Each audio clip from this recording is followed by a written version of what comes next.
So our next speaker is Professor Michael Kolodjobas. He gave me the permission to let me refer him to him as Dr. K. And Dr. K is going to tell us about quantum information science research and education at UT Dallas. And his core research expertise is condensed matter theory. His group works on many topics in non-equilibrium quantum system. And I think that's very much needed in the realm of quantum control. One of his focus is periodically driven system use strong drive to engineer physics, often inaccessible in equilibrium. Another interest of his research group is geometry in quantum dynamics. The floor is yours.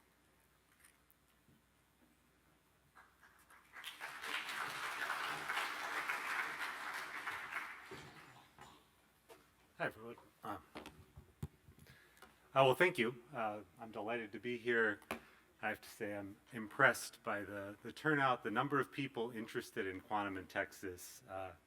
We've seen it through the years grow and grow and grow, and it's very exciting to be here, not only seeing this, but being able to tell you a little bit about where UT Dallas fits into this rapidly expanding picture. So if you forgive me a probably stretched analogy here, I kind of think of UT Dallas as a tree, and our QIS program has many, many branches. Perhaps not surprisingly, sitting at the top, those kind of full growth branches that do all the photosynthesis are quantum materials and devices. We're a spin-off of Texas Instruments, so that's still our core research mission. It's huge, it's well developed, and it's driving growth in all of these other QIS areas. But over the last few years, since I joined almost 8 years ago now, we've been expanding in all of the other areas of quantum. We have now fairly well-established groups in quantum control, traditional quantum information and computing, and increasingly we have, high production, small growth branches down there, which are expanding in quantum applications, quantum sensing. Now, I'll try to tell you about all these little areas. I'll at least touch upon them. Before I do that, let me just say there are reasons why we've been able to grow pretty rapidly in all these areas in the last few years. So the kind of roots that are supporting this, I forgot to write on there, but realized this morning, a very supportive administration who's been allowing us to push even in some tight, some less tight budget times. But also, we were spurred by a $5 million grant from the NSF, this track to expand QSE. I believe we're the only ones in Texas to have one of those. And as far as I know, the first in the state certificate program in both grad and undergrad in quantum information science and engineering. So I'll tell you a little bit about those and basically how those are enabling that next round of growth that we're hoping to see here in the next few years. All right, so my outline for the rest of the talk, I want to give you a little bit of a sketch of who we are. I'll just outline all those research areas which we are very active in and growing in, where we're going, what we're offering. So we have a pretty heavy focus on quantum education, and we really have some good plans for how to expand that, how to produce the workforce that we've heard the companies really need, and where we're going. I'll give a very brief sense at the end of the vision that UT Day has, how we fit into this bigger group, how we fit alongside some of the larger universities and into the quantum economy. All right, so let's start with just a brief overview of our research areas. Quantum materials is a huge research program. I definitely did not include everyone doing quantum materials here.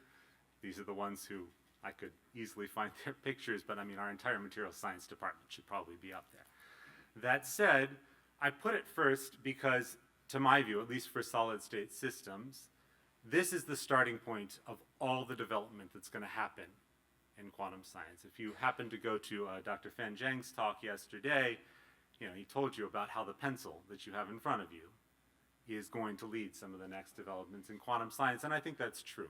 Materials research is at the heart of everything that we're doing today. So here are at least a few of the faculty we have in this. I'm going to highlight even a smaller handful of them, starting with Professor Bing Liu, who I don't believe is here, but he is in our physics department, is like the center of quantum materials. He's the center because he grows. He grows well. He grows in many different areas.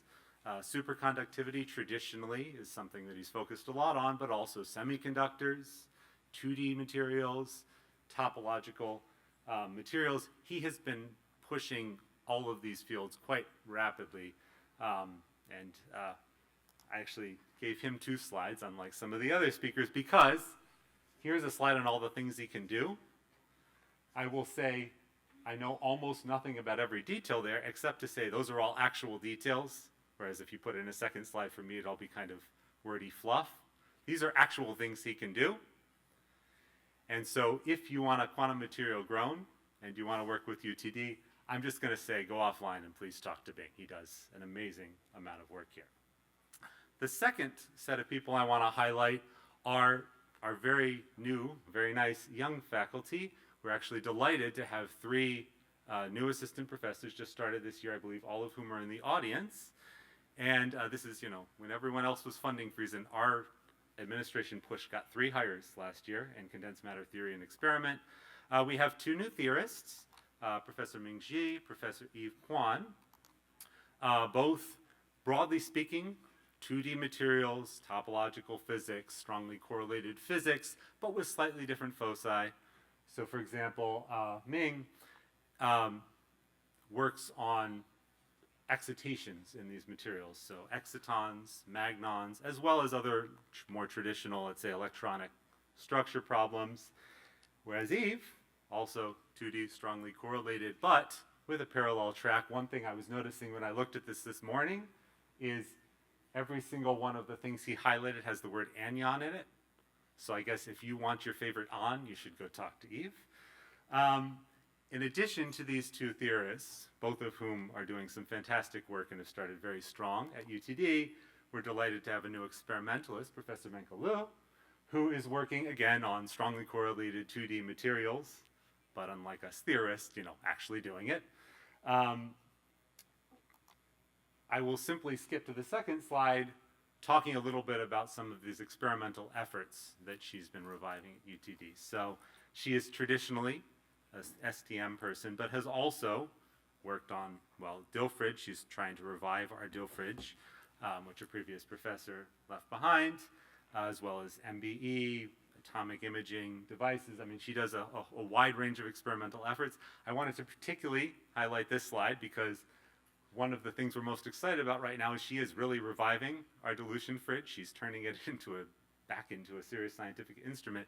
And for those of you in the audience who, for example, might be philanthropists or industry people who want to make an impact with relatively little, we need a little bit more to make that dill fridge purring. We have the people in line. In fact, I don't know how much details I can say, but just to say that Menke has the personnel ready to do some very serious science on that fridge if we can get the funding to bring it back to kind of the state of the art that it needs to be. There's a very, very short-term return on investment there. So we're delighted to have this growth in materials and both theory and experiment, which to my mind, is the bottom, is the top of my tree, but it's the bottom of the quantum computing stack. The second layer is quantum devices, of which, again, this is not even everybody, but we're pretty stuffed there. I won't say everything about quantum devices, just a few highlights from various faculty. One, I wanted to highlight, who you actually have seen asking a few questions. Dr. John Randall is at Zyvex Labs, a local DFW area company, but his collaborator, Professor Reza Mohammadi, is in our systems engineering department, and they have been doing what I would call different devices. We've heard a lot about, the same devices with tweaks. This is atomic scale, precision, STM-based creation, basically, of your favorite qubit. And that's something that I think a lot of these devices you'll see, we're not attacking the same problem a different way. We're attacking rather new problems, and the hope is that that will allow the next generation quantum devices, which down the road, depending on which of the speakers you believe this morning, may compete with some of these more established technologies. Another highlight I want to make is Professor Anvar Zakharov, who's very heavily involved in our Nanoscience Institute. And his punchline is making this room temperature. We know how cold we have to be. Let's see if we can make it room temperature. He's worked on this in a variety of different platforms. I'm sure I can't highlight them all, but particularly I think we have a strong focus in perovskite materials. Anvar will correct me offline if I'm wrong about that, but here are a few of recent kind of high impact publications his group has had collaborating with a few of our other UTD faculty, including resonant nanostructures, trying to make these traditional kind of interesting materials more quantum, push them into the quantum device realm. And related to that, I also want to highlight one of our professors in materials science, Professor Matthew Wong, who works with the Nanoscience Institute with Anvar and people, again, on slightly different classes of novel devices, let's say broadly photodetectors, photonic devices, but realizing new regimes of those with developments in materials. Finally, in the quantum device space, which again, we have a lot of people, so I'm sorry to have to skip so many of them, Professor Fan Zhang, whom many of you might have seen talk about graphene broadly construed yesterday. Let me say this about Fan. He's been amazingly impactful throughout the time I've been there, but these last few years have been a bit of a, I don't know, what's that? 4 different Science and Nature papers. I believe these are all within the last 2 years. And much, much more that's not on this slide. When I arrived, I would have probably characterized him as a topological physicist. He is no longer, I think, cleanly characterized as that. He's worked on a vast array of really important experimental problems enabled by new materials, new devices, including 2D materials. You heard him yesterday talk about sensing applications of this. You heard him talking about hardware applications, all enabled by these new materials and devices. And just as a final advertisement here, he is still an expert on topological quantum matter, enough so that he actually has the single most viewed TED Talk in this field. So if you want to learn about topology, please go offline and talk to Fan. Those are, to my mind, kind of the heart of UTD's research enterprise. It's our historical power, but we've used that to grow into some of the more developing QIS areas, one of which, near and dear to my heart, is quantum control.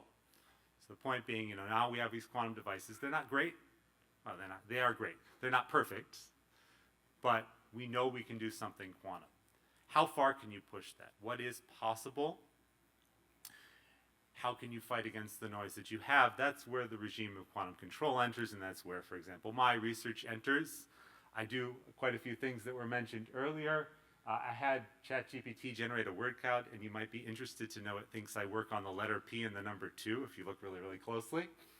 But besides that, I do a lot of Floquet and other stuff, using the ideas from many-body physics, which I'm historically trained in as a condensed matter theorist, but now applying them to QIS problems, to robustness, to generalizing the ideas for making quantum systems that will really work. And actually, in the last few years, I've also taken a pretty reasonable chunk of my time to think about quantum education, quantum visualization, how you teach and visualize quantum to an audience that is maybe not as happy with math as I am. And another person I want to mention in the quantum control space is Joe Friedman. He is traditionally an engineer, but he is an engineer who's taken these ideas and applied them to a wide range of, let's say, new technologies. Some of them quantum, some of them not. But the idea is to take, again, tools from one field that he knows very well, a little bit of quantum knowledge with various discussions he had with me and collaborators, and apply them to design automation in quantum systems. Error correction. He worked quite a bit with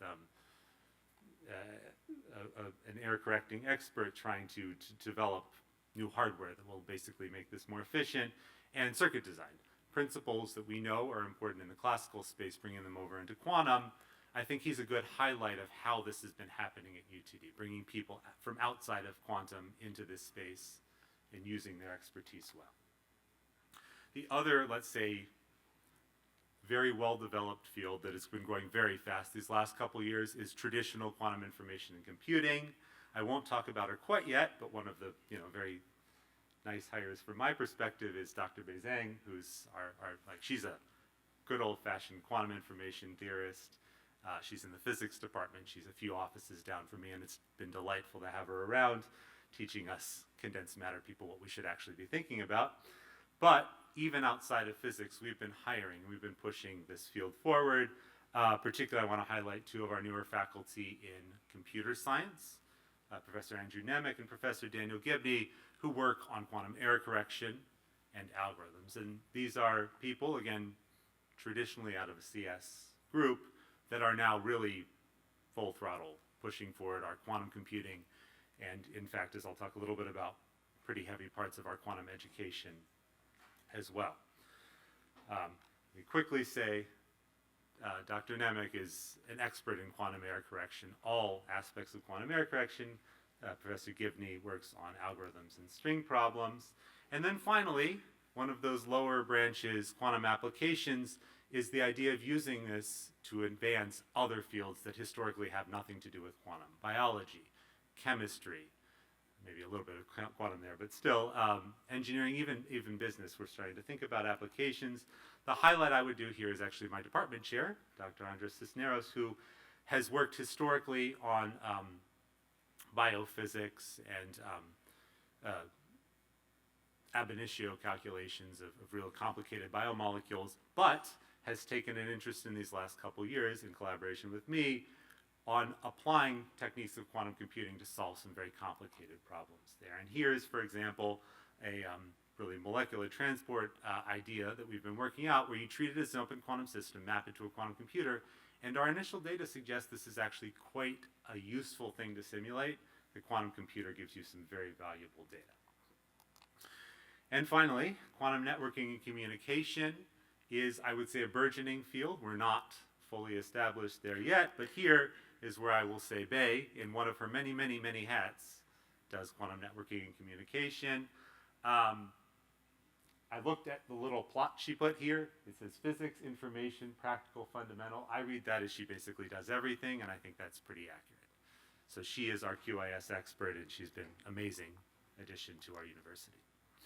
Now, one of the things I want to highlight about UTD that perhaps distinguishes a bit us from some of the other universities is we've been putting an emphasis a lot in these last couple of years on the educational side of things. You've seen all the research, it's fantastic. But we had historically been teaching QIS kind of on ad hoc basis. We had a few classes here and there, really scattered among the departments. About 3 years ago now, we made a push to unify, or at least provide a central point for some of this to expand. We did that by developing a certificate program in quantum information sciences, which looks like this. It's a 4-course sequence. It's very focused. It's 1 year, either grad or undergrad. Technically, it's 5 classes for undergrad. And the idea of this is to bring in people not necessarily from physics, though they're allowed, but from engineering, from biology, from management, who want to apply QIS to important problems using their existing expertise in other fields. And we're going to ramp them up to know enough about quantum to talk to you folks out there. Maybe not immediately go do foundational quantum research, but make an impact with what they already know without any real prerequisites, just some linear algebra and calculus. I really kind of want to highlight a class that's near and dear to my heart that I developed, Quantum Physics for Engineers and Programmers. This is not an Intro to QIS class. This is, you're going to go learn Hamiltonians, you're going to go learn perturbation theory. You're actually going to teach, we teach open quantum systems, things that are really impactful for today's quantum computers, but with very, very little starting point. And I think that knowledge added to all the knowledge these kids have coming in, we're hoping is going to make an impact.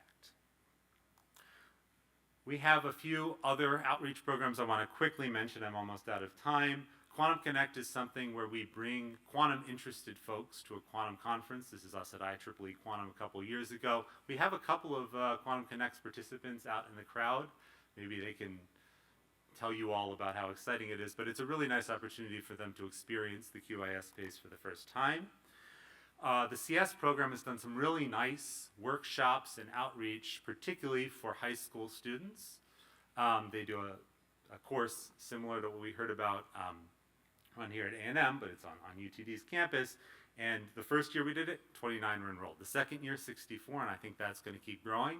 A select subset of them actually then also works with me and does some foundational research. And you can get high school students to do some pretty exciting stuff. We did ZX Calculus 2 years ago, and they did it. I mean, they really learned ZX Calculus, so that was pretty fun. There's also some very nice international opportunities. Professor Zakharov, Anvar, has developed this nice collaboration with 2 quantum institutes that he's developed in Uzbekistan. I don't know as much about that. He keeps asking me to go, and unfortunately I have young kids, so don't go to Uzbekistan all that often. But if you do want to visit, it sounds like a pretty exciting enterprise. Talk to Anvar. I think he's very excited to have this become, to have more and more of us go participate. I apologize, Anvar, that I haven't been able to go yet. And the final thing I'll leave you with is the vision. We've all talked about the vision for Texas. I think we should keep talking about that. We'll talk about that this afternoon. Where does UTD fit into this? We consider ourselves very well positioned to work with all the universities and industry folk in the DFW area to provide a hub, that nice north-central hub, which links to everywhere, on my nice diagram there, focused on QIS. We're the kind of focus there. In order to do this, we're going to have to keep growing and experiment in theory. We've identified a few strategic areas that we want to push in, and in the longer term, we know things like networking that we're less strong in are also going to have to grow. I'm sure there will be new areas that emerge as QIS develops. We're also pushing towards strengthening this educational program from the kind of core certificate program that we're hoping will be valuable today to larger master's scale programs that we think are going to be valuable in the future, and trying to build, let's say, a center or institute level institution, not just to talk about how much we all love quantum, but also to bring in those biologists and chemists and people from UT Southwestern who want to make applications work. This is where we are today. I think we have a pretty exciting future. I see Texas as a whole has a very exciting future in the near term. And with that, let me just thank you for your time and take any questions.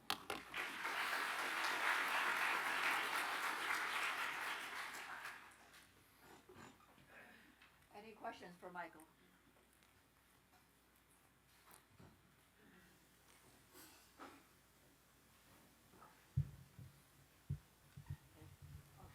There's a question. So great overview, but so I just want to point out to the very last line of this slide. Okay, so you mentioned all these partnerships with industry, and Dallas area also has plenty of those. So how much actually participation you have right now from industry in terms of also demand for students, in terms of actual investment in your research programs and things like that?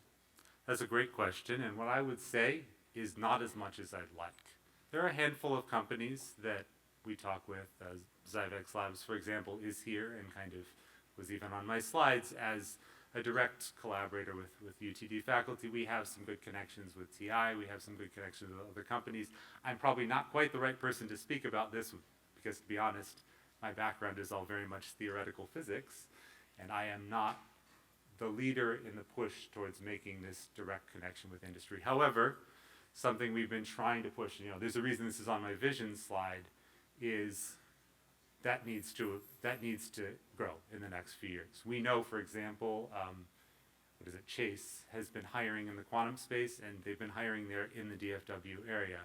There are a number of other companies in the DFW area that have quantum interests, even if their quantum activities are not centered in DFW. And they need to know that we are one of the important places for producing students that can go work for them and are trained and ready to go contribute. So we're hoping to grow that. I don't think I'm exactly the right person to tell you how we're going to get there, but we're trying to. Thank you very much for your presentation. I'm an accounting and law professor, so completely outside of the engineering and physics field, but do understand the impact of quantum computing and the future it holds for our accounting profession. And so I've really worked very hard to keep my students current in that area. I'm also failed engineering student from almost 50 years ago when I changed my major to accounting. But one of the large gaps I see from the field of science and the field of business is that the majority of students coming out with a scientific background don't have enough application, real world business application to make the impact that they could possibly make for employers. And I believe Dr. Junkins touched on the MBA, trying to get some of the MBA, some of the science into MBA type programs to give them some administration background. And I know like A&M in Galveston has an amazing MBA program for their science majors, marine science majors there. Is there a large push to try to merge some of the MBA programs, some additional MBA programs in with physics and quantum computing, et cetera? So sorry for the long question, but that's been, you know, one of my goals in my accounting profession, to try to teach the students, and they don't have physics and engineering background. So we really need students with engineering and physics backgrounds to come into our accounting profession versus vice versa. So let me address that. The first thing is, as of right now, there is no push to do that at UT Dallas, but I will say there are a few department heads in the room. I think that should be a push. It's maybe not the first thing I would do, because there are a handful of lower hanging fruit we need to deal with. And, you know, when I've emailed people from business saying, hey, you should consider enrolling in this, response has been tepid for now. They don't see the immediate impact, and students need to see the immediate impact. So that's definitely a direction that I think we want to go. But one of the things that we did develop the certificate program for is to target students who want to distinguish themselves, to set themselves apart. It's a piece of the puzzle that allows you to kind of get that core quantum knowledge added to your MBA, added to your business degree, and take those together to become an IP manager at a quantum company. That's something we don't train people to do right now, and it's something we, if a student knows what they're doing, can get trained within our certificate program. Thank you. Thank you very much, Michael.